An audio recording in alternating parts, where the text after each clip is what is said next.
அனைவருக்கும் வணக்கம். ஒரு அன்பர் இந்த கேள்வியை கேட்டிருக்கார். என்ன அப்படின்னா, நான் ஆன்மீகத்தில் ஈடுபடும்போது என்னால் சமாதி நிலை அடைய முடியல. அதுக்கு அடுத்தாற்போல் என்னால் முக்தி அடைய முடியல. அப்படி இருக்கும் பொழுது நான் ஆன்மீகத்தில் இந்த ஜென்மத்தில் நான் ஈடுபடும்போது ஆன்மீகத்தில் நான் கற்றுத் தேர்ந்த விஷயங்கள் இது எல்லாம் என்னால் அடுத்த ஜென்மத்திற்கு எடுத்து போக முடியுமா, உணர முடியுமா, அடுத்த ஜென்மம் வரைக்கும் இது தொடருமா, நான் இந்த ஆன்மாவை விட்டுவிட்டால் நான் கற்ற கல்வி, நான் தெரிஞ்சுக்கிட்ட விஷயங்கள் எல்லாம் மறுபிறவி வரைக்கும் எனக்கு வருமா அப்படின்னு சொல்லி கேட்டிருக்காரு. இது மட்டும் இல்லாமல் இன்னொரு விஷயத்தை பற்றியும் நம்ம பார்ப்போம். இப்போ ஒரு மனிதன் தன் உடம்புக்குள் இருக்கும் பொழுது நிறைய விஷயங்களை கற்றுக்கிறான். பலவிதமான கலைகளை கற்றுக்கிறான்.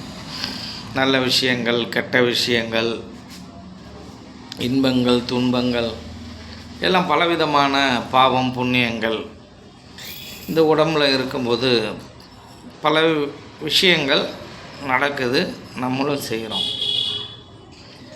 இப்படி இருக்கும் பொழுது ஒரு நாள் இந்த நம்மளுடைய லட்சியம் முக்தி அடைவது நம்மளுடைய லட்சியமாக இருக்குது அப்படின்னு வச்சுப்போம். ஆனால் இந்த ஜென்மத்தில் என்னால் முக்தி அடைய முடியவில்லை. நான் இறந்துடுறேன் அப்படின்னால் என்னுடைய ஆன்மாவப்பட்டது மறுஜென்மம் எடுக்கும் இல்லையா? அப்படி மறுஜென்மம் எடுக்கும் பொழுது இந்த நினைவுகள்லாம் அந்த ஜென்மத்தில் இருக்குமா? நான் இந்த ஜென்மத்தில் கற்றதெல்லாம் வேஸ்ட் ஆகிடுமா அப்படின்னால் அது வேஸ்டெல்லாம் ஆகாது. நீங்கள் எதை கற்றாலும் எதை தெரிஞ்சுக்கிட்டாலும் அதோடைய தாக்கம், அதோடைய பதிவு எங்கே இருக்கும் அப்படின்னு கேட்டிங்கனால் உங்களுடைய ஜீவனில் இருக்கும், உங்களுடைய ஆழ்மனதில் இருக்கும். இப்போ இந்த ஜீவன் இதெல்லாம் தான் எடுத்துக்கிட்டு போகும். இந்த ஜீன் சொல்கிறோம் இல்லையா?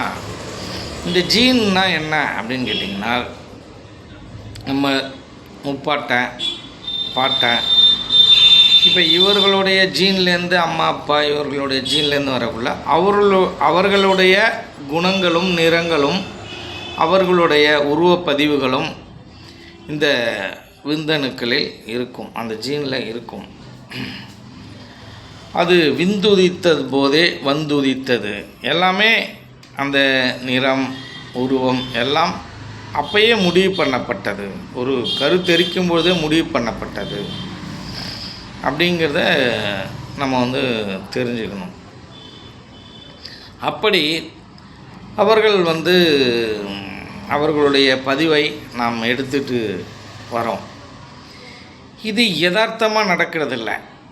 உங்களுடைய பாவம் புண்ணியங்களுக்கு ஏற்றாற் போல தான் நீங்கள் அடுத்த பிறவி எடுக்கும்பொழுது அதுக்கு தகுந்தாற் போல தான் உங்கள் அம்மா அப்பாவை தேர்ந்தெடுப்பீங்க, உங்கள் மூதாதையரை தேர்ந்தெடுப்பீங்க. உங்களுடைய குணநலன்களுக்கு இணையான ஒரு அம்மா அப்பாவை தேர்ந்தெடுப்பீங்க.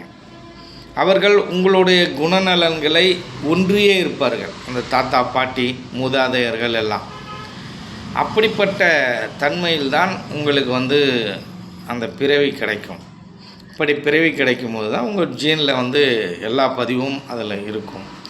அது மட்டும் அல்லாமல் நீங்கள் போன ஜென்மத்தில் செஞ்சது, அதுக்கும் போன ஜென்மத்தில் பல பிறவிகளாக நீங்கள் சேர்த்து வைத்திருந்த பாவம் புண்ணியம் அதை போன ஜென்மத்தில் அனுபவிக்காமல் இருந்தீர்களேயானால் அதை மீண்டும் அந்த நினைவுகளை நீங்கள் எடுத்துக்கிட்டு வருவீங்க. இப்படி நான் ஒரு உடம்புலேருந்து இன்னொரு உடம்பு எடுத்துடுறேன். அப்படி எடுக்கும்பொழுது இது எல்லாம் நினைவில் இருக்குமா அப்படின்னு கேட்டிங்கனால், ஆரம்ப காலகட்டத்தில் நீங்கள் இந்த உடலை விட்டு மறு உடலுக்கு போகும்போது, சூட்சும உடலுக்கு போகும்போது டோட்டலாக எல்லாத்தையுமே மறந்துடுவீங்க. அதுக்கப்புறம் ஒரு பருவுடலை நீங்கள் எடுக்கிறீங்க. ஒரு கருவில் பூந்து அப்புறம் குழந்தையாக பிறந்து நீங்கள் வளர்கிறீங்க. வளர்ந்து அந்த குழந்தையாக இருக்கும்பொழுது அறிவு முதிர்ச்சி இருக்காது. அப்போ கொஞ்சம் கொஞ்சமாக நம்ம கற்றுக்க ஆரம்பிப்போம். கற்றுக்க ஆரம்பிக்கக்குள்ள சில விஷயங்களை சீக்கிரமாக பற்றி கொண்டு கற்றுக்கும்.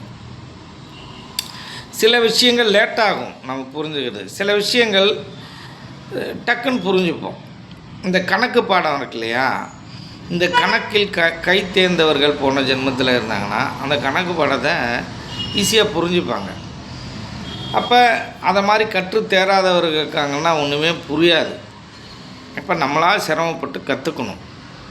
போன ஜென்மத்துடைய அந்த பதிவுகள் வாசனை எல்லாம் இருந்ததுனால் இந்த ஜென்மத்தில் நம்ம அதை சார்ந்து ஏதாவது ஒரு விஷயம் கற்கும் பொழுது ஈஸியாக நமக்கு வந்துடும். அது நமக்குள்ள ஒரு பாகமாகவே வந்துடும்.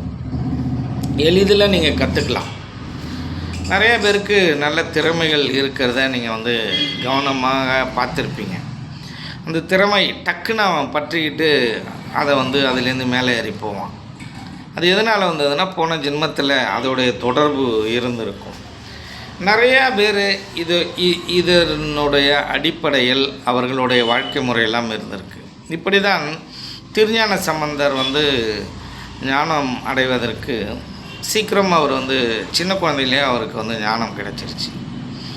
இந்த அப்பருக்கு திருநாவுக்கரசருக்கு ரொம்ப லேட்டாக கிடச்சிது. அதற்கு காரணம் என்ன அப்படின்னு கேட்டிங்கனால், அவர்களுடைய கர்மாவை முன்ஜென்மத்திலே அவர் கரைத்து விட்டு வருவது. அதிக பாவம் புண்ணியம் அவருக்கு இருக்காது. ஆனால் திருநாவுக்கரசருக்கு அதிக பாவம் இருந்திருக்கும்.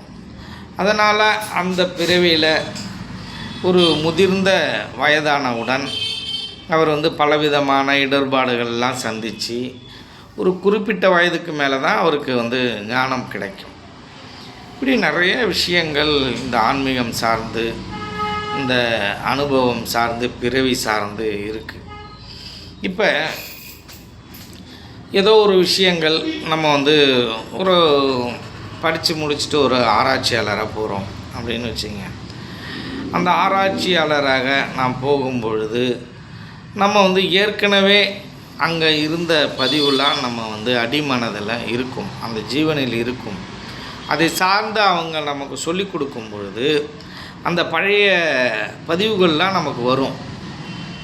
நமக்கே புரியாது எப்படி இதோட தன்மையை எப்படி நம்ம புரிஞ்சுக்கிட்டோம். இது நம்ம பேச பேச பேச அது தானாகவே அது வருது.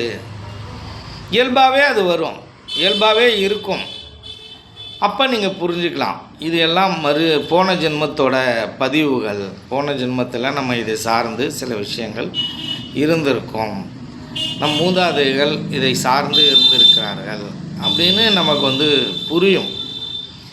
இப்படி தான் நம்ம போன ஜென்மத்தோட பதிவை எப்படி நம்ம உணர்கிறோம் அப்படின்னு கேட்டிங்கனால், அதை சார்ந்து யாராவது பேசும்போது அதோட அந்த பதிவை நம்ம புரிஞ்சுப்போம்.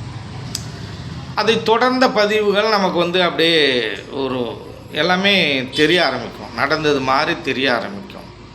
இது எல்லாம் நம்ம ஜீவனுக்குள்ளே தானே இருக்குது.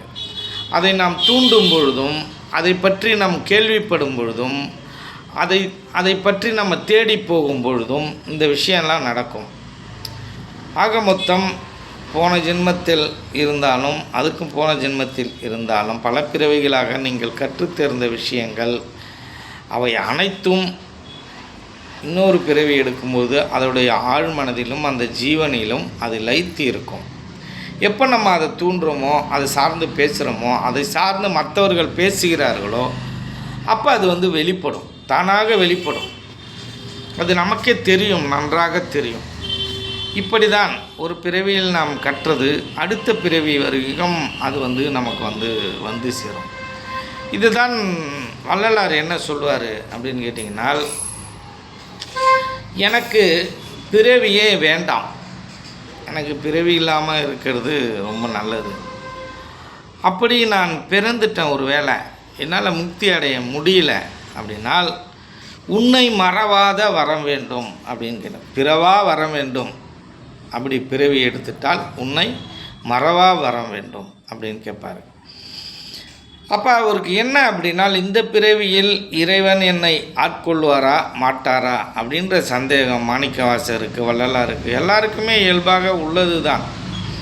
ஏன்னால் இந்த கால சூழ்நிலை அதை மாதிரி இயல்பாக வாழும்போது இந்த மாதிரி சந்தேகங்கள்லாம் வருவது இயற்கையானது தான். ஆகவே அவங்களுக்கு இந்த ஜென்மத்தில் நமக்கு கிடைக்குமா கிடைக்காதா அப்படின்ற உணர்வு தானாக வந்துடும். அப்படி வள்ளலார் எனக்கு இந்த ஜென்மத்தில் இது கிடைக்கல அப்படின்னால் அடுத்த ஜென்மம் வரைக்கும் இதோட பதிவுகளும் இந்த இறைநிலையும் என்னை ஆட்கொள்ளணும். நான் மறந்து தவிச்சு வேறு வேலைக்கோ இல்லை வேறு பணிக்கோ வேறு ஒரு விஷயத்தை லட்சியமாக எடுத்து நான் திசை திரும்பி போயிடக்கூடாது. இந்த ஆன்மீகத்தில் தான் இருக்கணும். அதுலேயும் இந்த இறைவனை தான் நான் நினச்சிக்கிட்டே இருக்கணும் அப்படின்னு சொல்லி அவர் சொல்லுவார். இறைநிலையும் இந்த யோக நிலையும் எனக்கு கிடைக்கணும் அப்படின்னு சொல்லி வள்ளலார் சொல்லுவார். அதே தான் நீங்கள் நிறைய பேர் இந்த யோக மார்க்கத்தில் இருப்பீங்க. அப்படி இருக்கும் பொழுது நீங்களும் அப்படி தான் சில நேரங்களில் நமக்கு இது கிடைக்கல அப்படின்னால் அப்படி ஒரு நிர்பந்தம் வரும் பொழுது நீங்கள் எந்த அளவுக்கு நீங்கள் உழைச்சிங்களோ, எந்த அளவுக்கு நீங்கள் தெரிஞ்சு வச்சுருக்கீங்களோ, உங்களுடைய அனுபவங்கள்லாம் இருக்கோ, அந்த அளவுக்கு என்ன நடக்கும் அப்படின்னு கேட்டிங்கனால் நீங்கள் அதோடைய தாக்கம் இருக்கும், அதோட புரிதல் இருக்கும். அதுக்காக நீங்கள் சிரமப்பட வேண்டாம். அது நீங்கள் என்ன சேமித்து வச்சிங்களோ உங்களுடைய மூளைப்பதிவில் அதை எடுத்துக்கிட்டு தான் அது போகும். அது நல்லதாக இருந்தாலும் எடுத்துக்கிட்டு போகும், கெடுதலாக இருந்தாலும் எடுத்துகிட்டு போகும். அது உங்களை சார்ந்தது, உங்கள் மனம் சார்ந்தது, அறிவு சார்ந்தது, புத்தி சார்ந்தது, அகங்காரம் சார்ந்தது. அதை நாம் தெளிவாக தெரிஞ்சுக்கணும்.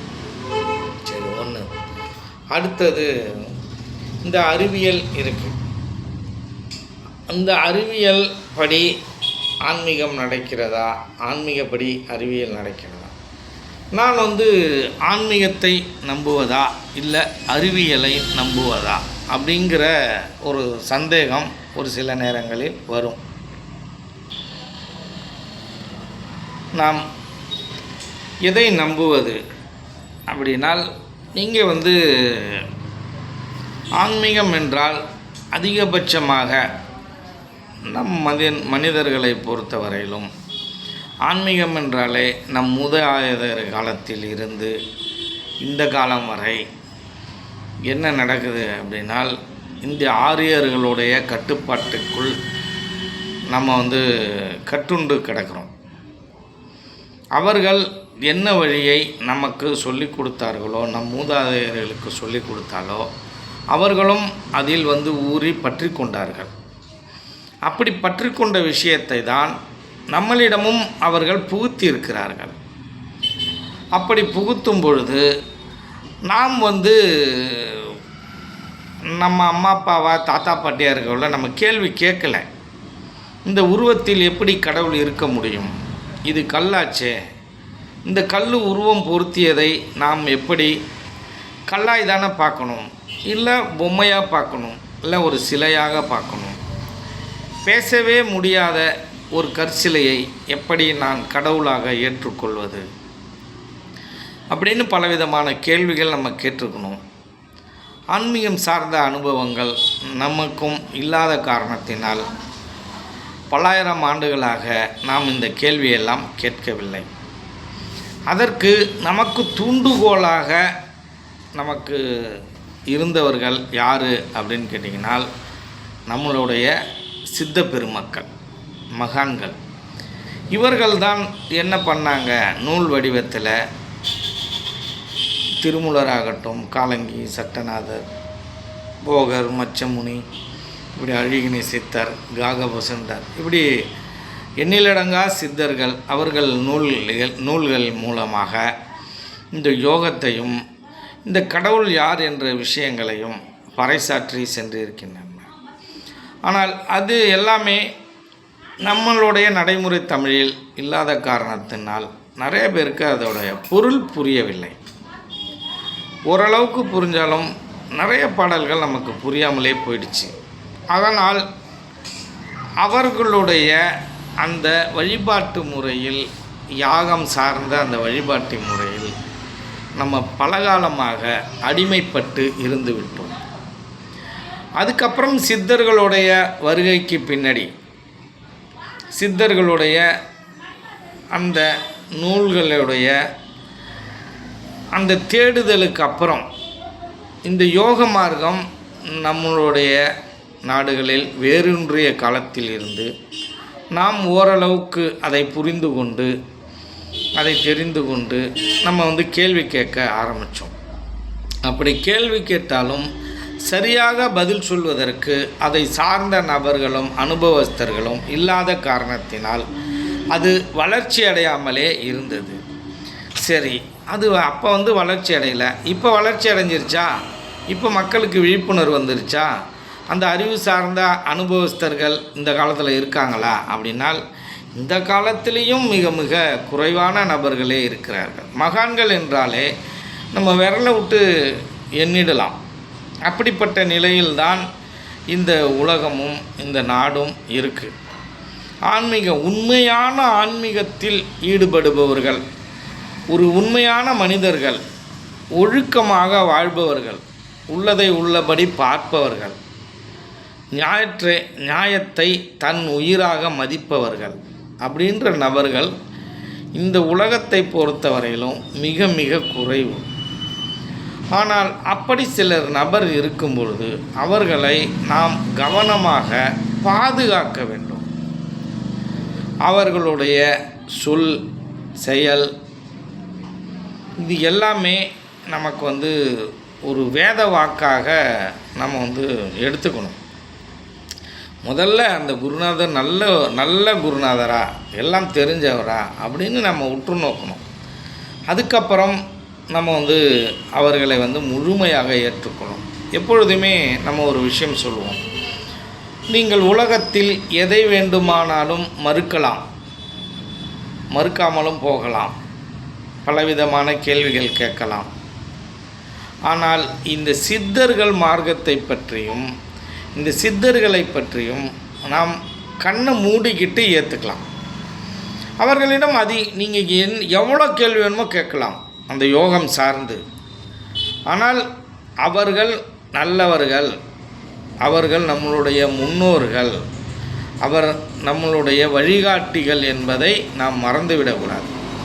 ஆகவே நான் சொல்வது ஒரு வழக்கமாக வைத்து கொண்டிருக்கிறோம். என்ன அப்படின்னா, சித்தர்கள் மார்க்கத்தை பொறுத்த வரைக்கும் நீங்கள் கண்ணை மூடிட்டு ஃபாலோ பண்ணணும். ஆனால் அதிலேயும் நிறைய பொய் சொல்பவர்கள் இருக்காருங்க. அவங்கெல்லாம் விட்டுட்டு, அதுக்கு தான் நான் சொன்னேன், அனுபவஸ்தர்களாக நீங்கள் தேர்ந்தெடுக்கணும். ஏன்னா நல்ல குருநாதர்களை நான் திரும்ப இதை பதிவு பண்ணுறேன். நல்ல குருநாதர்களை நீங்கள் அடையாளம் கண்டு கொள்வது என்பது மிக மிக கடினமான ஒன்றாக இருக்குது.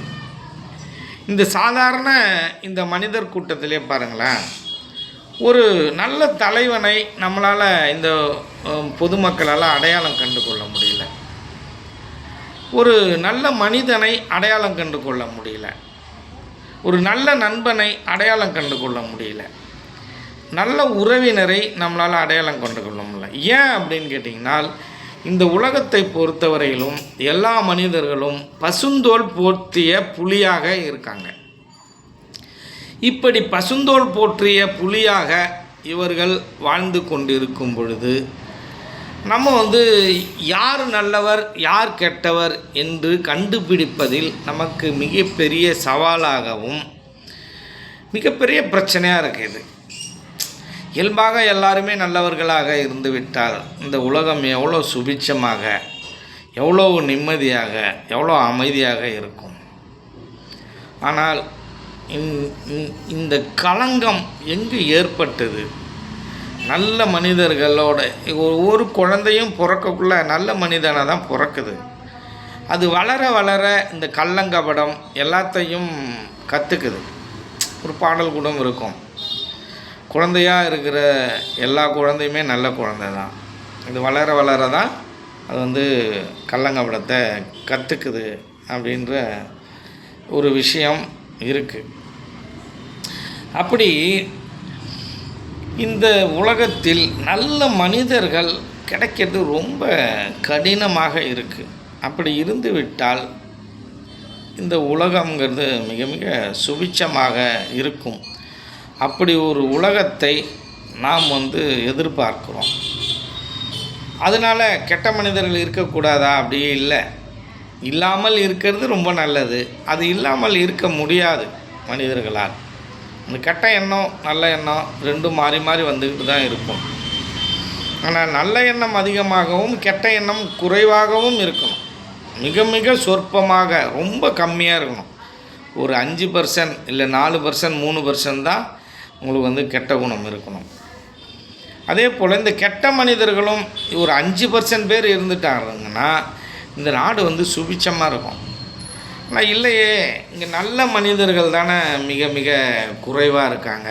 கெட்ட மனிதர்கள்ங்கிறது அதிகபட்சமாக இருக்கும் பொழுது மிகப்பெரிய சவாலை நம்ம வந்து சந்திக்கிறோம். இப்படி ஆன்மீகம் என்று சொல்லிக்கொண்டு நிறைய நபர்கள் அவர்களுடைய குணநலன்களை மாற்றிக்கொள்ளாமல் அவர்கள் அப்படியே இருந்து கொண்டு நான் வந்து யோகத்தில் இருக்கேன், ஆன்மீகத்தில் இருக்கேன் அப்படின்னு சொல்கிற நபர்கள் நிறைய இருக்காங்க. அது ஆன்மீகம் அல்ல. ஆன்மீகம் என்பது தன்னைத்தான் உணருதல், தன் ஆண்மையை உணருதல். எவ்வளோ பேர் தன்னைத்தான் உணருவதற்கான முயற்சிகளை எடுக்கிறாங்க அப்படின்னால், தன்னை சீர்படுத்தி கொள்கிறாங்க அப்படின்னு கேட்டிங்கன்னா மிக மிக குறைவு. நான் ஏற்கனவே சொன்ன மாதிரி நான் ஆன்மீகத்தில் ஈடுபடுறேன் அப்படின்பா, சிவபக்தர்கள்பா, அவன்தான் வந்து வரதட்சணை வாங்கிட்டு கல்யாணம் பண்ணுவான், அவன்தான் கடும் சொற்களை சொல்லுவான், அவன்தான் வட்டிக்கு விடுவான், அவன்தான் பொய்யா பேசுவான். அப்போ இது எல்லாம் தான் ஒழுக்கத்துடைய அடிப்படையான விஷயங்கள். யோக மார்க்கத்தின் அடிப்படையான முதல் படியே எது அப்படின்னால், நான் ஒழுக்கமாக வாழ்வது, நான் உண்மையை பேசுவது, இதுதான் அடிப்படை. ஆனால் அந்த அடிப்படையே இல்லாமல் நீங்கள் வந்து யோக மார்க்கத்தில் நுழைவது என்பது என்னை பொறுத்தவரையிலும் தவறு. அப்படி நுழைந்தாலும் நீங்கள் போக போக உங்களை சீர்படுத்தி கொள்ள வேண்டும். போக போக சரி பண்ணிக்கணும். நான் என்னையும் சரி பண்ணிக்க மாட்டேன். சும்மா ஒரு பேருக்கு நான் வந்து ஆன்மீகத்தில் இருக்கேன், இப்படி இருக்கேன், அப்படி இருக்கேன். நிறைய சித்த வித்தியார்த்திகளை நம்ம பார்க்குறோம். சித்த வித்தியார்த்திகளே என்ன பண்ணுறாங்க, நிறைய கோயிலுக்குள்ள சுற்றுற வழக்கம் இருக்குது. ஊர் ஊராக போகிறது, கோயில் கோயிலாக போய் சுற்றுறது, அங்கே போய் உட்காந்துட்டு பேருக்கு கொஞ்சம் நேரம் ஜபம் பண்ணுறது. இப்படிப்பட்ட நபர்களை பார்க்குறோம். இன்னும் நிறைய நபர்களை பார்க்குறோம். சிவானந்த பரமஹம்சர் படத்தை வச்சுக்கிட்டு சூடங்குளுத்தி சாம்பிராணி போட்டு வாழைப்பழத்தை வச்சு, சிவானந்த பரமஹம்சர் உங்களுக்கு என்ன பிரசாதம் செஞ்சு வைக்க சொன்னாரா என்ன? வாழைப்பழத்தை வச்சு படைக்கிறது, இந்த ஊதுவத்தி கொளுத்துறது, இந்த உருவ வழிபாட்டுக்கு என்னென்ன செய்கிறீங்களோ அதே முட்டாள்தனத்தை செய்கிற கூட்டம் இந்த சித்த வித்தியார்த்திகள்லையும் இருக்காங்க, இந்த வள்ளலார்ட்டையும் இருக்காங்க. வள்ளலார் படத்தை வச்சுக்கிட்டு அதை வந்து சூடாங்காட்டி கொளுத்தி அவரை கடவுளாக்கிறது. அவரு கடவுளுடைய தூதர் தான். அவர் சிவானந்த பரமஹம்சரும் கடவுளோட தூதர் தான். அப்போ அவரே கடவுளாக மாற்றிக்கிறது. அவங்கள தான் சொல்கிறாங்களே இதை மாதிரி செய்கிறது தவறு. நான் உங்களுக்கு என்ன பயிற்சி எப்படி நான் என்னுடைய வழிமுறைகள்லாம் கற்றுக் கொடுத்தனோ அதை நீங்கள் ஃபாலோ பண்ணி அதை செய்யுங்க. அதை விட்டுட்டு நீங்கள் உங்களுக்கு ஏற்ற மாதிரி அந்த உருவ வழிபாட்டில் செய்கிற மாதிரிலாம் செய்யக்கூடாது. எத்தனை வாட்டி சொன்னாலும் இவர்கள் உணர்வதே கிடையாது. நீ மட்டும் சொல்லிட்டு போ, எனக்கு தகுந்த மாதிரி நான் மாறிக்கலாம். ஆனால் அதில் எந்த விதமான தவறும் இல்லை. அதுக்கு ஏன் நீங்கள் சிவானந்த பரமஹம்சர்ட்டையும் வள்ளலார்ட்டையும் வரணும்? அந்த உருவ வழிபாட்டிலே அந்த ஆரியர்கள் கூட்டத்திலே அவங்க கூட கூட்டத்தோட கூடமாக போக வேண்டியதானே. அப்போ இந்த சித்த வித்தியார்த்திகள் என்றாலும் வள்ளலார் பக்தர்கள் என்றாலும் மிக மிக சிறப்பு வாய்ந்தவர்களாக இருக்கணும். இவர்கள் இந்த உலகத்தில் இருக்கும் அனாச்சாரங்களை எதிர்ப்பவர்களாக இருக்கணும். அநியாயங்களை எதிர்ப்பவர்களாக இருக்கணும். நம்மளே சரியில்லைன்னா நம்ம எப்படி மற்றவங்கள நம்ம வந்து எதிர்க்க முடியும்? நான் உங்களை சார்ந்த விஷயத்தை பற்றி நான் பேசலை. தனிப்பட்ட மனிதனுக்கு பலவிதமான ஒரு தனிப்பட்ட விஷயங்கள் இருக்கும், அதை பற்றி பேசலை.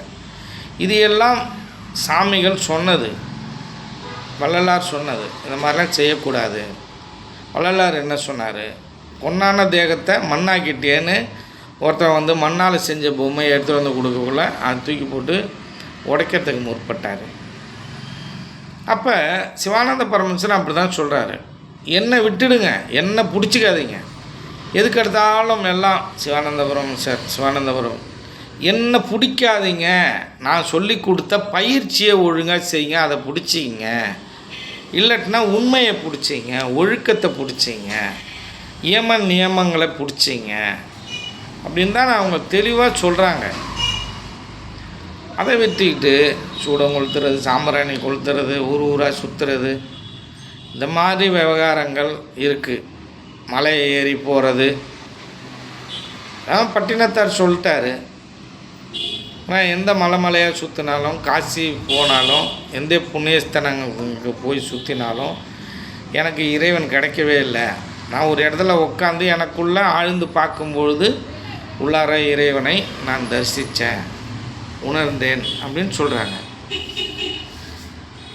மற்றவர்கள் என்ன சொன்னாலும் நாம் வந்து நம்ம என்ன நினைக்கிறோமோ அதை தான் செய்வோம். அதை வந்து நம்ம யார் எது சொன்னாலும் ஏற்றுக்கிறதே கிடையாது.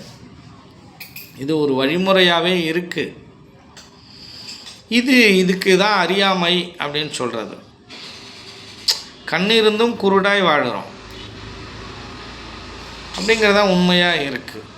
சரி, அப்போ நம்ம வந்து அறிவியலை நம்புவதா இந்த ஆன்மீகத்தை நம்புவதான்னு பார்த்திங்கன்னா, இந்த போலி ஆன்மீகம், இந்த உருவ வழிபாடு, இந்த பொம்மையை வச்சு விளாட்றது, சிறுபிள்ளை விளையாட்டு, வள்ளலார் சொன்ன மாதிரி இந்த உருவ பொம்மையை வச்சுக்கிட்டு ஜகடையெல்லாம் தூக்கிக்கிட்டு தெருவாக சுற்றிக்கிட்டு சூடம் கொளுத்திக்கிட்டு சாம்பிராணி கொளுத்திக்கிட்டு இந்த சிறுபிள்ளை விளையாட்டெல்லாம் மேல்நிலைக்கு கொண்டு செல்லாத, அதை விட்டுடுங்க அப்படின்னு அவர் சொன்னது மாதிரி இந்த சிறுபிள்ளை விளையாட்டு இருக்கு இல்லையா, இந்த உருவ வழிபாடை வச்சுக்கிட்டு விளாட்ற விளையாட்டு, அதை பற்றி நம்ம பேசலை.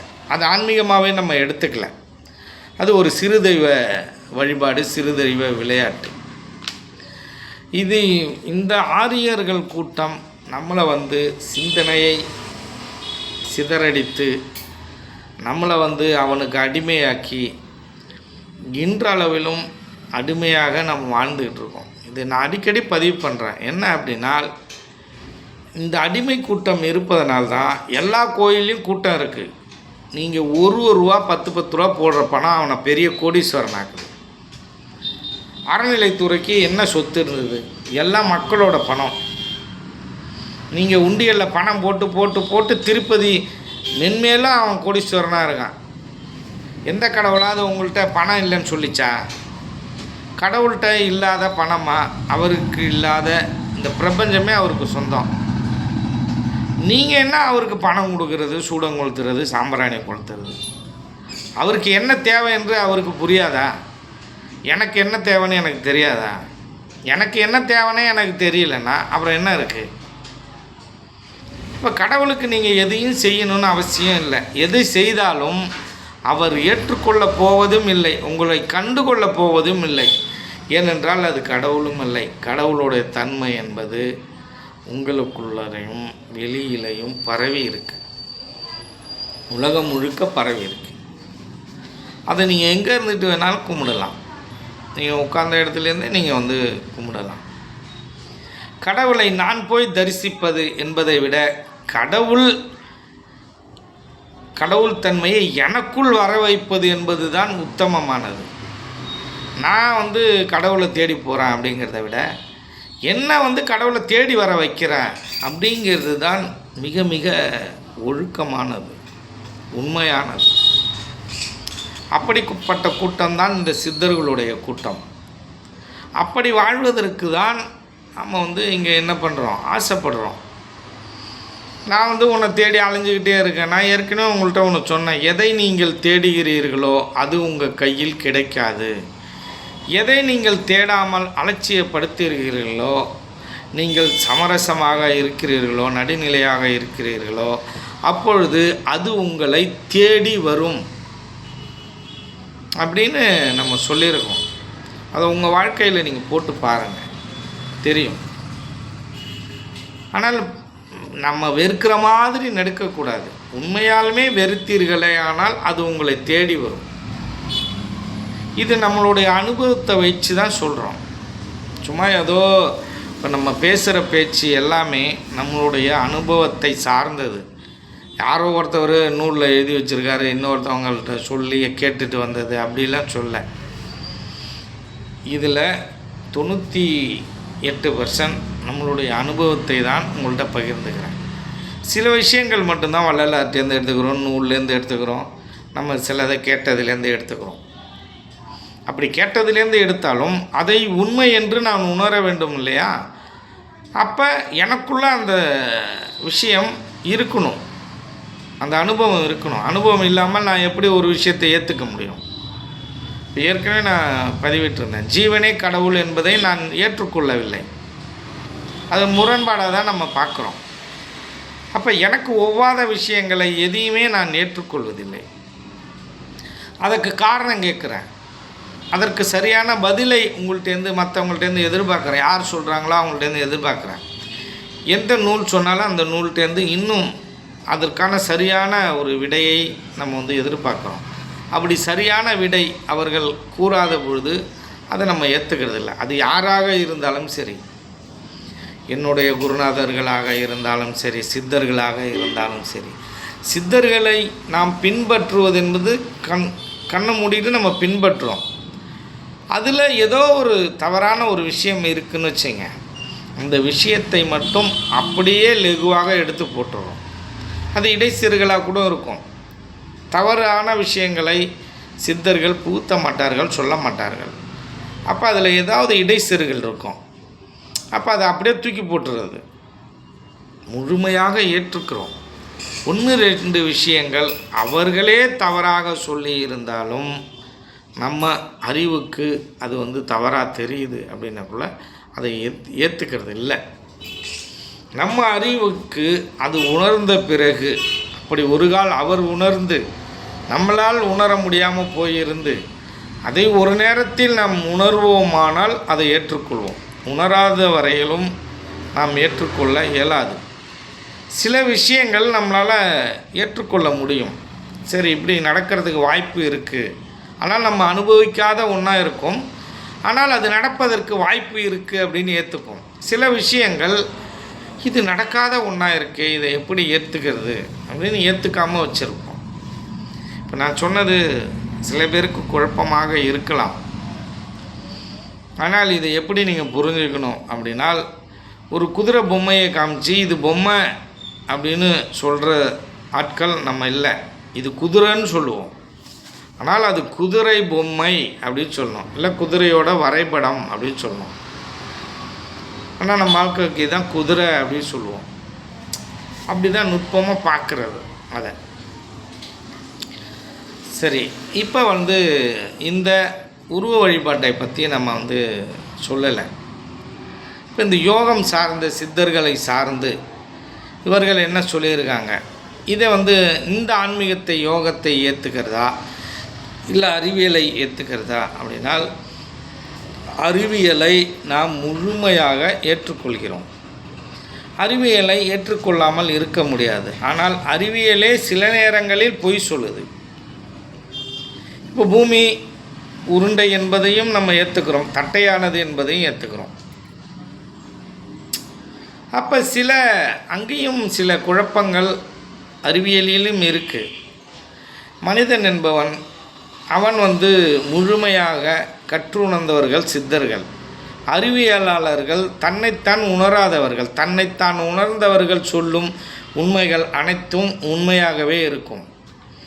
ஆனால் தன்னைத்தான் அறியாதவர்கள் சொன்ன உண்மைகள் ஆய்வுக்குரியது. அது எப்போ வேணுமானாலும் மாறும். ஒருத்தவன் ஒரு விஷயத்தை உண்மைன்னு சொல்கிறான், இன்னொரு ஆள் அதை வந்து பொய்ன்னு சொல்கிறான். இந்த விஷயத்தை எடுத்துக்கங்களா, பூமி சூரியனை சுற்றுறதும் சூரியன் பூமியை சுற்றுறதும் இப்படி மாறி மாறி சொல்லிகிட்டு இருந்த ஒரு காலம் இருக்கு இல்லையா? அப்படி சொன்னாலும் நம்ம ஏற்றுருக்கோம், இப்படி சொன்னாலும் ஏற்றுக்கிறோம். ஏன்னால் அது நம்ம கண்கூடாக பார்க்காத விஷயங்கள். ஆனால் அது நமக்கு புரிகிற மாதிரியும் அது உண்மையான விஷயங்கள் அதில் இருக்கிற மாதிரியும் சொல்லும் பொழுது அதை நம்ம ஏற்றுக்கிறோம். அறிவியலை ஏற்றுக்கொள்ளாமல் இருக்க முடியாது. அறிவியல் வேண்டுமானால் கெடுதல் நிறையா செய்திருக்கலாம், ஆனால் அவைகள் எல்லாம் ஆராய்ச்சிக்குரியது, உண்மைகளை சார்ந்தது. ஆகவே நம்ம வந்து அறிவியலை ஏற்றுக்கிறோம். அதே போல் யோகத்தையும் ஏற்றுக்கிறோம். யோகம் என்பது மிகப்பெரிய அறிவியல் தான். அறிவியலும் யோகமும் வெவ்வேறு கிடையாது. என்ன ஒரு சிக்கல் அப்படின்னால், இந்த அறிவியலாளர்கள் எந்த விஷயத்தை ஏற்றுக்க மாட்டேன்னா, கடவுளை எனக்குள்ளார நான் உணர்ந்தேன், பார்க்க முடியும், அமிர்தவர்கள்னு ஒன்று இருக்குது அப்படின்ற விஷயங்கள் எல்லாம் இந்த சித்தர்கள் சொல்லும்போது அதை அவர்கள் ஏற்றுக்கொள்ள மாட்டார்கள். இந்த உருவ வழிபாட்டை நம்ம ஏற்றுக்க சொல்ல, இந்த சிறுபிள்ளை விளையாட்டெல்லாம் நம்ம ஏற்றுக்க சொல்ல, இப்படி ஒரு வழிமுறை இருக்குது அப்படின்னு சொன்னால் அவர்கள் ஏற்றுக்கொள்ளவில்லை. ஏனென்றால் அவர்களுடைய குருநாதர்கள் எல்லாம் வெளிநாட்டை சார்ந்தவர்கள். அவர்களெல்லாம் இந்தியாவை எப்படி பார்க்குறான் அப்படின்னால் சாதாரணமாகவே பார்க்குறான். அவன் இந்தியர்களை வந்து எடுத்தெறிஞ்சு பார்க்குறான். இங்கே ஒரு கண்டுபிடிச்சிட்டால் அதை வந்து ஒரு பிரமிப்பாக பார்க்கறதில்ல. ஆகா, இப்படிப்பட்ட புத்திசாலிகள் இருக்காங்களா அப்படி பார்க்கறதில்ல. இங்கேயும் புத்திசாலி இருக்கானா அப்படி பார்க்கறது. என்ன செய்கிறது? நம்மளுடைய நாட்டில் இந்த அறிவியலுக்கு அதிகமாக பணம் ஒதுக்க மாட்டோம். இந்த அறிவியல் ஆராய்ச்சிக்கு, மருத்துவ ஆராய்ச்சிக்கு அதிகமாக பணம் ஒதுக்குவதில்லை. அப்படி ஒதுக்கினாலும் அது சரியாக இருப்பதில்லை. அதிகபட்சமாக இந்த இராணுவத்திற்கு அதிகபட்சமாக ஒவ்வொரு நாடும் செலவு செய்து, இந்த தேர்தலுக்கும் செலவு செய்து, இதையெல்லாம் நிறுத்தணும். இது யாருடைய வரிப்பணம்? இங்கே நாட்டில் இருக்கிற மக்கள்லாம் பசியும் பட்டினியுமா, உடுத்த உடை இல்லாமல், உணவு இல்லாமல் தவிக்கிறான். அதுக்காக நாடை பாதுகாக்காமல் இருக்க முடியாது.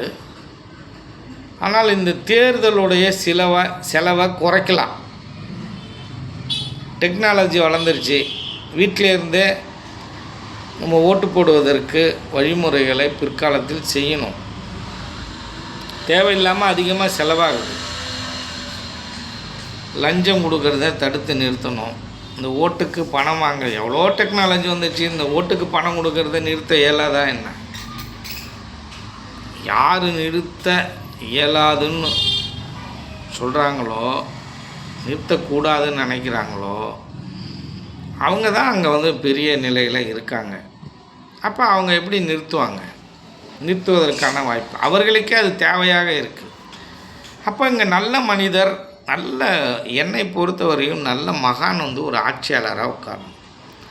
அப்போ தான் இந்த நாடு சுபிட்சமாக இருக்கும். போலித்தனங்கள் ஒழித்து, கோயிலுக்கெல்லாம் முக்கியத்துவம் கொடுக்காம இந்த பள்ளிக்கூடங்களுக்கு முக்கியத்துவம் கொடுத்து, இந்த சைனாவிலலாம் அறிவிச்சிட்டாங்க. என்ன அறிவிச்சிட்டாங்க?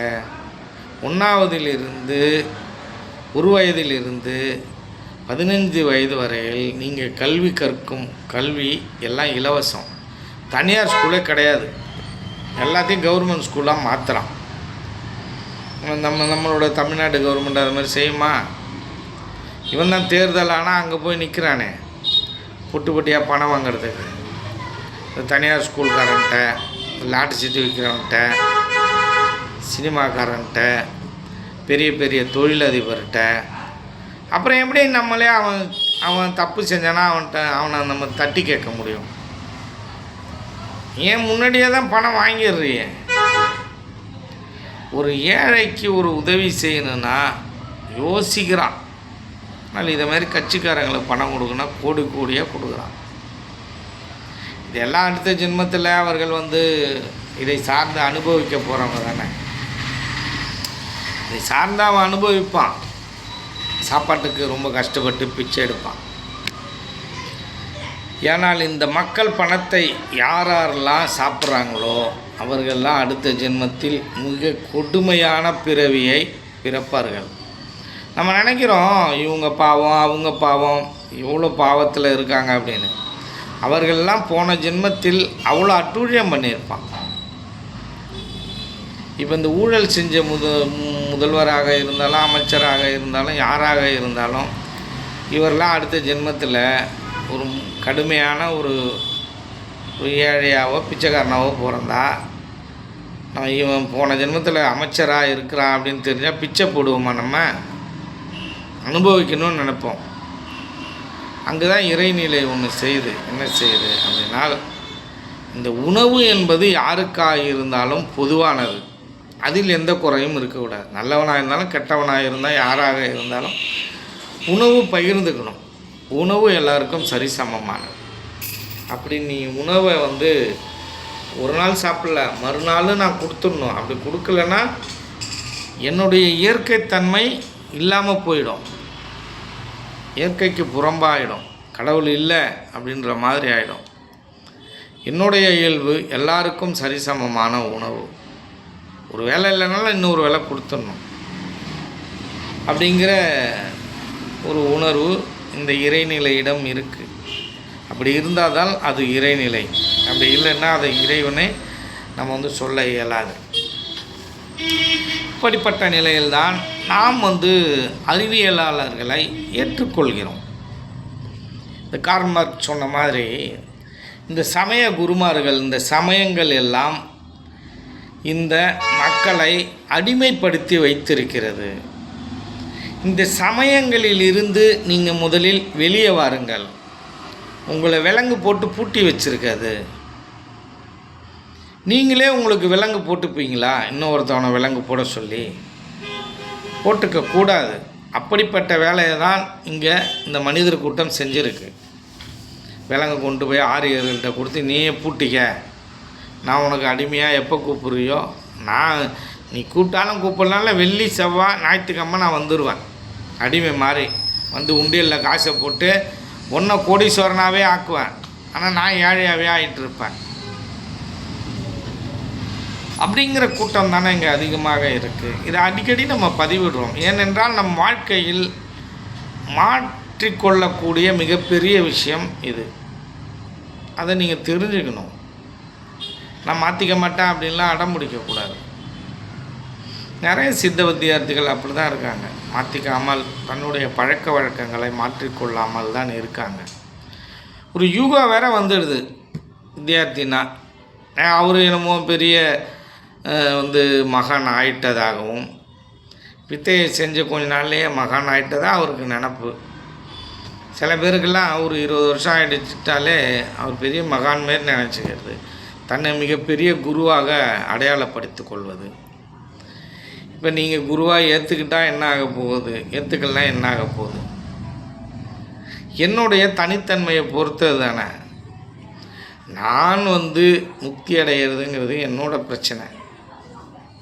இப்போ குருன்னு இங்கே யாருமே இல்லை. இங்கே காரண குரு தான் இருக்கார். அதை தான் சிவானந்தபுரம் மிஸ்ஸர் வலியுறுத்துறாங்க. இங்கே யாருமே குரு கிடையாது, எல்லாமே காரண குரு.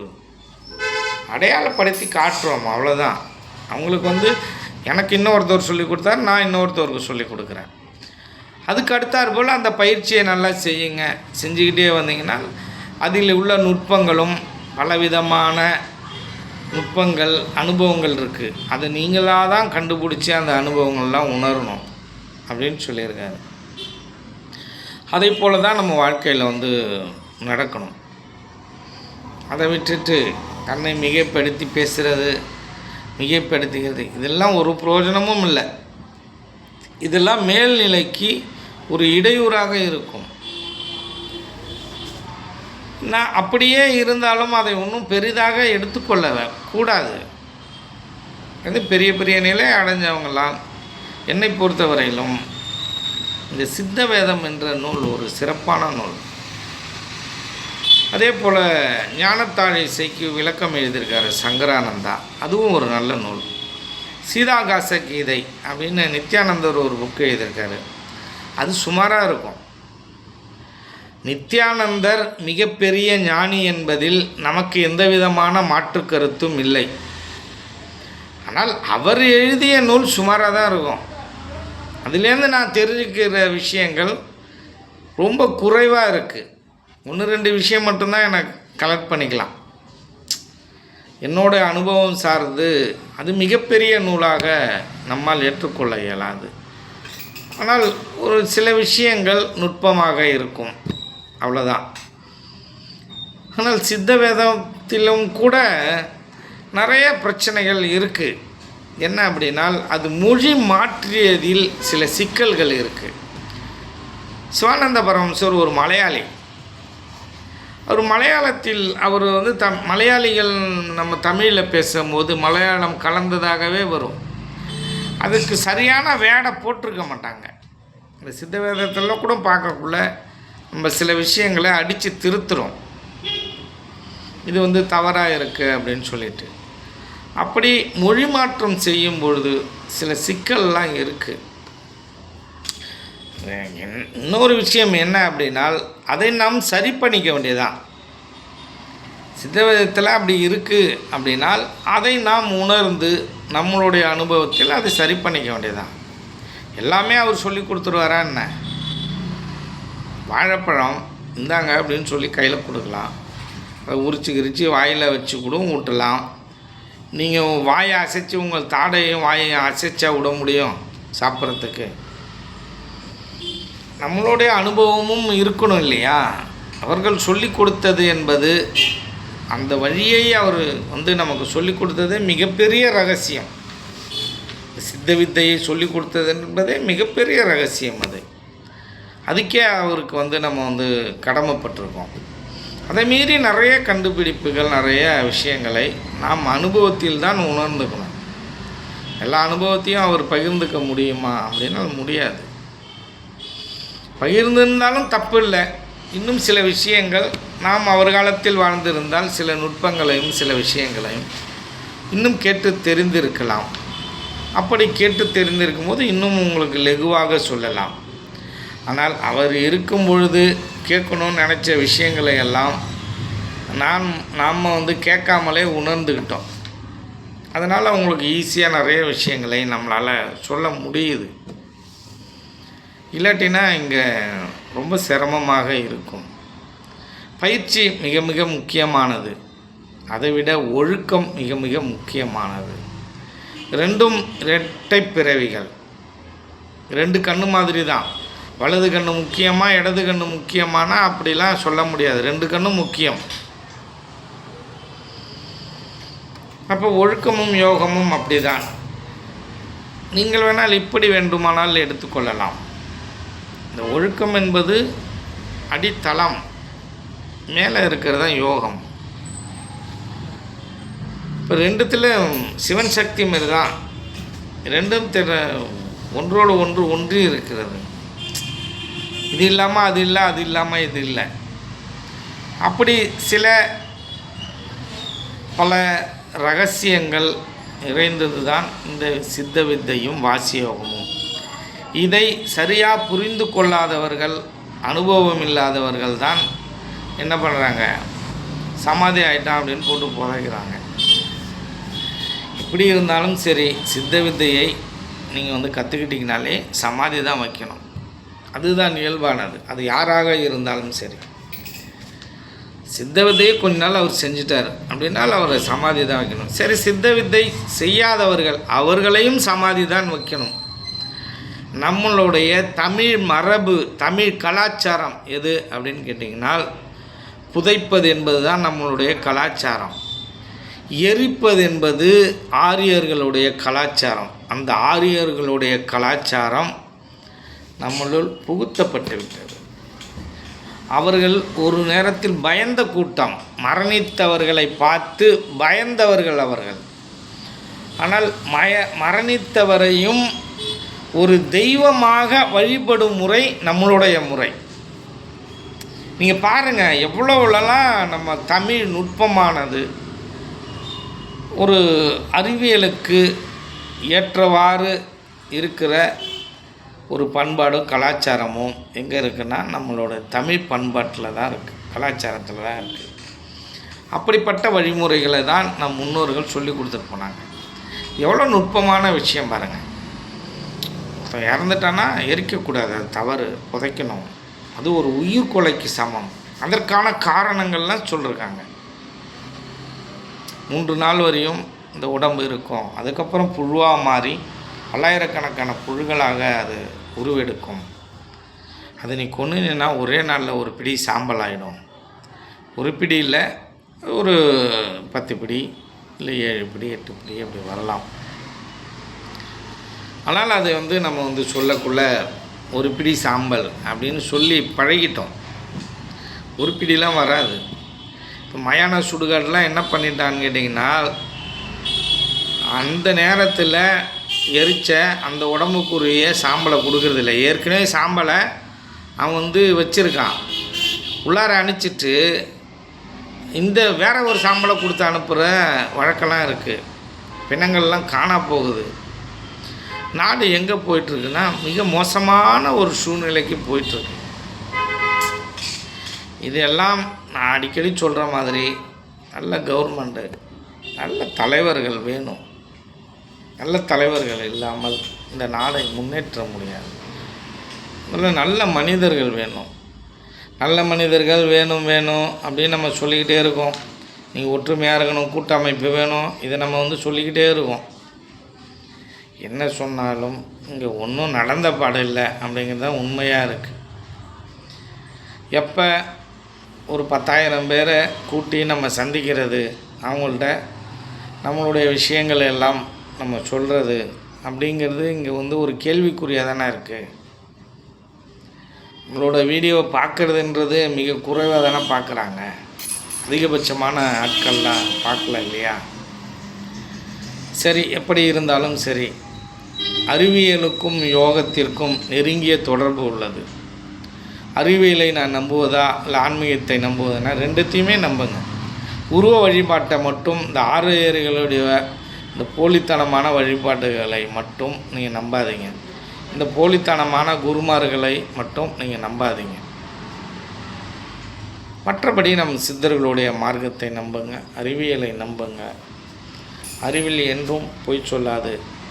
இந்த யோக மார்க்கத்தில் ஈடுபடும் அந்த ஆன்மீகமும் என்றென்றைக்கும் பொய் சொல்லாது என்பதை நீங்கள் தெளிவாக தெரிந்து கொள்ளணும். மீண்டும் இன்னொரு காணொளியில் சந்திப்போம். நன்றி, வணக்கம்.